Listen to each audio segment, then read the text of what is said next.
Now we are going to write a next endpoint which will redirect our short URL to our original URL. So let's create a get mapping here, and that will be our default path, and we will have an ID that will be passed as a URL by a user. So we'll create a response entity. This is the path variable with ID. So the GitHub Copilot has already generated some code for us. Let's see. So here we have this original URL that we will, okay, this is the ID, and from the service we'll get the original URL. Yeah, that's fine. We'll create this method, and if it is not null, if original URL is not null, then we'll say found and we'll return that it is fine. And if it is null, then we'll say it's a null one, right? So yeah, that is fine. I guess we have to redirect. So let's just let's do some changes. Redirect to original URL. We will change this as well.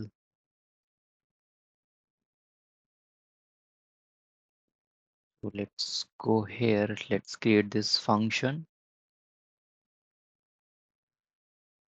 So here what we'll do is we don't need to decode this, right? Uh, because that is already stored uh, in our DB, but we'll need to create the what will be the short URL, right? String. That short URL will be our domain name plus the ID, right? This S will be capital in string. Now we will fetch it from the DB. So that will return the URL entity to us. URL entity. We'll say URL repository dot is find by short URL, and we'll need to override this function in our repository. And let's override this function. Let's go back to the service class. So we need to check is not null. We can definitely get the original URL. We return this, and if it is null, we'll return the null value. Let's go back to our controller. If it is not null, then what we'll do, we will return response entity. Status is 302 because we are going to redirect this, where we are going to redirect this to the original URL, and we'll build this. If it is null, then we'll say it is not found, right? This is how we have created this. Let's run our application, test this. Let's go to the postman.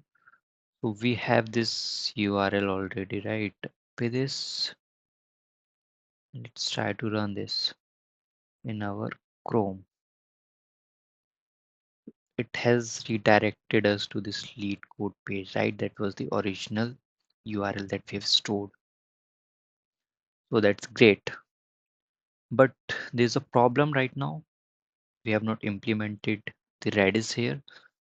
So if you can see, our server is running, and whenever we are making any call, it is it is going to the database and it is checking in the database for that value, right? Suppose I have hit it for the first time and it is checking in the database, as you can see here. Let me do it again, and you can see it is coming again because we have just hit that URL again, and it is again going to database. So in order to resolve this problem, we will use Redis that will cache this value for some time, and it will not go to the database again and again. That will reduce the time it will take, and it can handle lots of requests, and it's great for scalability. So now we need to add Redis here. So let's just go to the Copilot and ask Copilot how we can add the Redis dependency. So it will provide us that dependency directly, and it has created that. So it is giving me some configuration, but we'll just need this dependency. This is the one, Spring Boot starter data Redis. So we'll copy this. We'll go back to our pom.xml. So here in the dependencies, we'll add that. That is added. Now we can go back to our application, our service class, and we'll need this. So let auto void this, and now we will use a string Redis template, this template, and we'll import it. So it's a part of a Redis core string template, so that the dependency that we have just imported. So now how we are going to use this Redis template? Whenever we are trying to redirect the original URL, we will see whether that URL exists in our Redis or not, right? So we'll see uh, Redis template dot ops for value dot get whether this short URL exists in our cache value or not. So if the value of this cache cache value, name it as cache value. So if it exists, means we can directly return this value if it is not null. If it does not exist in our cache, we will go and make a database call. After making this call, what we will do, we will store that. Instead of just returning, we'll store that in our cache.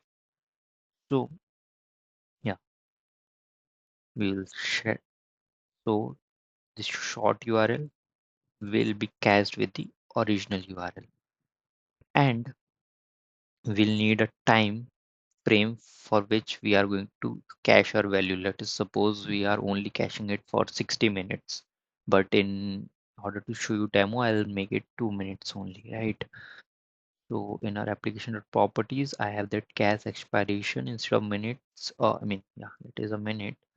I'll make it just 2 minutes, and here I'll just import that first of all.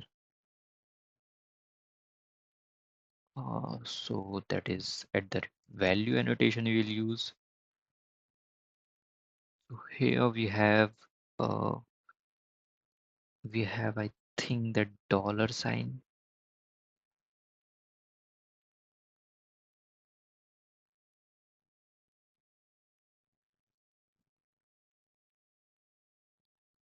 So that is dot X, what we have named it, cache dot.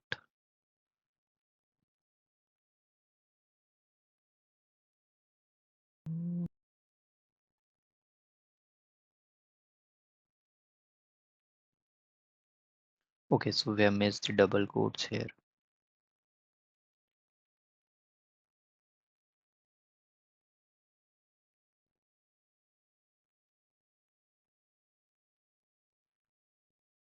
So expiration time in expire in minutes.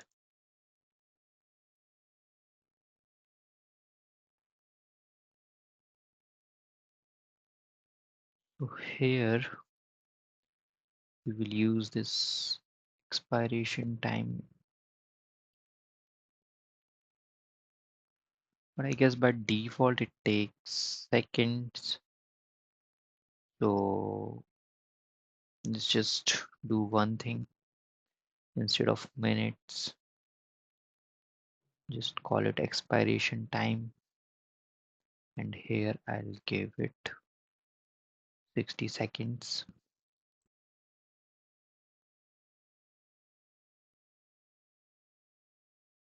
Here, let's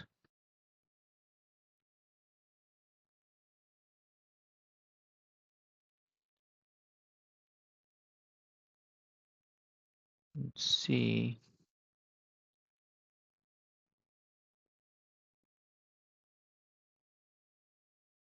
That is expiration time. So we have implemented the Redis cache as well. Now, wait, let me just give a view of this. So here what we are doing, before checking it in a database, we are saying that whether it exists in our cache or not. If it is there, we'll just return that value. If it does not exist in our cache, we will get the value from the database and then we will cache it in our Redis and then we'll return it. So let's see how this will work. Let me start the application. We will need to start the Redis service as well, because without that it will not be able to connect with the Redis. You can see cannot find, no, it's not there, but yeah, it will not be able to connect with the Redis without that. Let's go to a terminal. We will search for the terminal here and we will type Redis server. So Redis server is started here. Now what we can do, can again search for some values, right? So this is not the one. Let's go to the postman, copy this URL, and see. Here you can see this is redirected to our original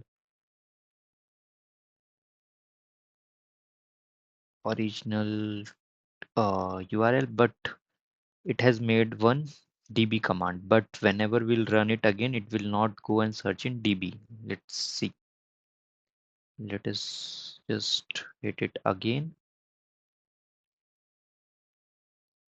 But here you can see it is not increasing, right? Because it is getting the value from cache, not from the db. So you can see again it is not increasing. This only one query. So we can see here in our terminal as well if we want. Let's go to the terminal and we will open a new terminal and we'll open a Redis CLI, and here we'll search for a key, which is our this key, right? So you can see we have cached this value already, right? It is available in our cache. So that's how it is working. Thanks for watching this video.